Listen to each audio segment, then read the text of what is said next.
He's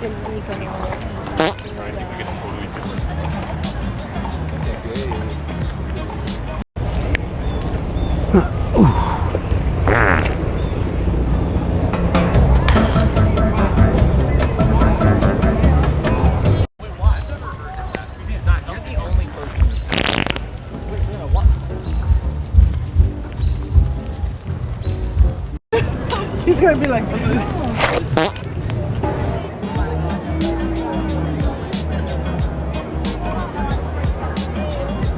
hi, doggy. Hi, they're big boy. Yeah.